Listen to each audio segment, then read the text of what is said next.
Hey everyone, Mr. Happy here, and in this video, I want to have a discussion about one of the more misrepresented aspects of the upcoming expansion for Final Fantasy XIV, Stormblood. That concept is the changes to the combat system. Now, while they were definitely vague both at the North American Fan Festival and even slightly in the press conference at the recent European Fan Festival, we do have some solid information, and I want to use that to clear the air about the upcoming changes to Final Fantasy XIV's combat. Let me just say that we still have several months before the expansion comes out, and there will likely be new information about this. What we're going to be doing is dissecting Yoshi P's own words regarding what the focus of the combat system is in order to dispel some rumors about it that have definitely risen up in recent times. So just so the topic is fresh on everyone's mind, the first thing that we're going to be going over is the recent European Fan Festival. In between the opening keynote and the live letter, there was a press conference where a lot of media got to ask questions, one of which was about this revamp to the combat system.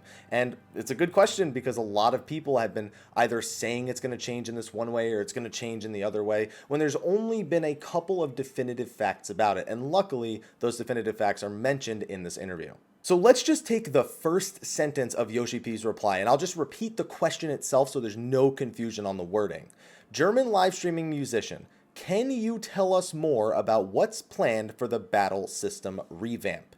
Yoshida's first sentence in reply was, we're not going to be rebuilding it from the ground up. That is an incredibly important thing because there are people latching on to the idea that the game is going to turn into some sort of Terra/BNS type action style combat.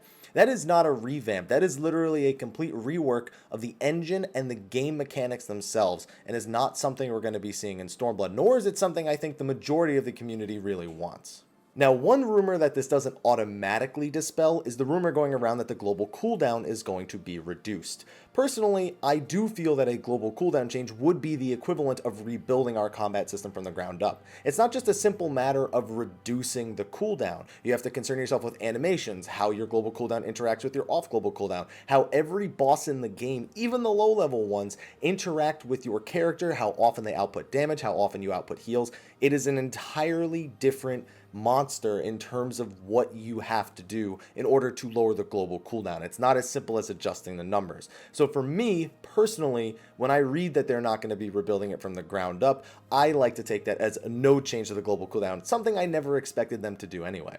So what does a combat revamp mean in Naoki Yoshida's interpretation?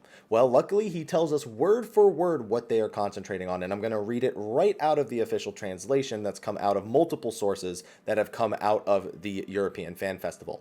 We're concentrating on two things with this revamp. During 3.x, the action rotation for high DPS became very complex. We saw a large gap form regarding DPS from skilled and technical players and more casual players, and so we want to bring up the bottom, basically reducing the skill gap between more casual players and hardcore players. So how are they going to lower the skill gap in Final Fantasy XIV, aka reducing somewhat the complexity of the jobs, while also adding new actions into the game? Simple, you do an ability prune. The second thing that Yoshi P lists, and again we'll read this word for word, lots of players use the controller. With the increase in actions, it's hard for them to use all of the actions available. There aren't enough ways to use these actions, so we're cutting the number of unused actions and combining similar actions to make the level 70 action number the same as it is now. Now, this doesn't necessarily answer the question of reducing complexity, but it does cover the issue of them adding new skills. They're going to be getting rid of a lot of the chaff, and back at the NA Fan Fest, they showed a few skills such as Feint and Featherfoot and listed those as either unused or ineffective abilities. So don't worry, you're still going to have a similar amount of actions to press going into the expansion. We're not going to be reducing the rotations down to 1 or 2 buttons, a common fear after the North American Fan Festival said they would be consolidating unused abilities. Just expect things to become a little more streamlined. There's definitely some jobs that could use this and have skills that just outright take up space on the hotbar and could easily be combined with the effects of another, more actively used skill to achieve similar effects. More on the topic of reducing the complexity comes the following quote out of the same question, and it is the final little section of his answer. Currently, with a lot of jobs, it's clear that jobs have to monitor a lot of buff icons. We want to create job-specific user interfaces to alleviate that and make monitoring those things easier. We're going to balance, adjust, tweak, and refine this UI right up to the release, so we probably can't show you anything until May. So that's clearly one of the ways they expect to reduce the skill gap in Final Fantasy XIV, making it more visually easy to keep track of the things that are required in order to properly maintain DPS. This is not unlike a lot of add-ons that other MMOs have, and I made sure to emphasize that, where they're able to track certain procs and abilities with large pop-ups on the screen. Although this sounds more like things that will either act as a clock or maybe will pop up. Who knows? There's lots of potential UI things that people have used add-ons for over a decade now in other MMOs in order to track, and they just want to make it a part of the game for everyone. One thing that was oddly not mentioned at the European Fan Festival's press conference was the change of the cross-class system. Back in the North American Fan Festival, there was talk of reducing the cross-class system to the cross-role system. I'm going to read one of my notes that came right out of this, and again, something that has been backed up and supported by a lot of the other places reporting on the 3 fan festivals. Their specific idea was to regroup skills to be shared by roles instead of class or job. An example that they gave on the stage was that Provoke, an ability that is definitely mandatory for endgame rating, is something you have to level Gladiator to get, whereas all tanks should realistically have access to this skill by default.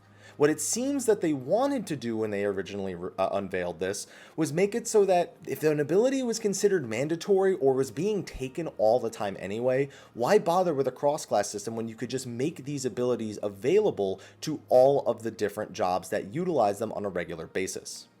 However, like we said, this was strangely absent from the press conference. It may have just been that it wasn't something that he thought was necessary to mention as part of the revamp answer, but it was kind of concerning to not hear about it again. Based on the way it's described, if this system were to make it into the game, it would basically remove the need to level other classes in order to obtain skills to function on your job.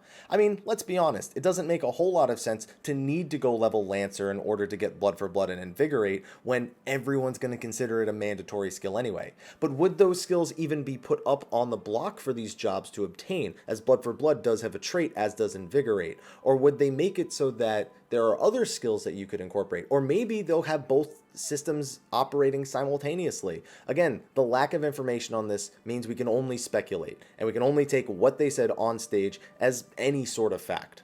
But that's all we're talking about with a combat revamp for Final Fantasy XIV. I mostly wanted to make this video because people had some expectations of things changing to such a massive degree. And I agree that perhaps they could have represented the ideas a little bit better, but most of us, myself included, were trying to read between the lines of what a combat revamp could mean, thinking they only gave us sprinkles of information at the North American Fan Festival when, according to the European press conference, they had actually given us all of the details of what they are really planning and trying to tweak and make right. So I think we can dispel the worries that Final Fantasy XIV will become an action MMO, because I can damn well assure you it's not. But anyway, now that we've got some more solid information, at least about the overall system, are there any things that you're looking forward to specifically? Abilities you'd consolidate or get rid of? Things that you'd change about existing jobs to make the rotations less complex or to lower the skill gap between casual players and hardcore players? Like I said, it's a discussion video, so put your discussions in the comment section of the video below. Be sure to like, favorite, subscribe, and share, and stay tuned for all the latest news and information on Final Fantasy XIV's upcoming expansion. Anyway, thank you for watching, and until next time, take care.